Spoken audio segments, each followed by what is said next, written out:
ఈ లోకం ఒక మాయని తెలుసుకున్నాను. ఏది నా సొంతం కాదనుకున్నాను. తప్పిపోయిన కుమారుని నేనైతే నా కొరకై నిరీక్షించే తండ్రి నా యేసు. తప్పిపోయిన కుమారుని నేనైతే నా కొరకై నిరీక్షించే తండ్రి నా యేసు.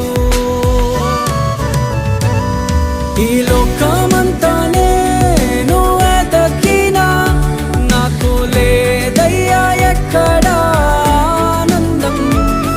నీ సన్నిధిలో ఒక్క క్షణం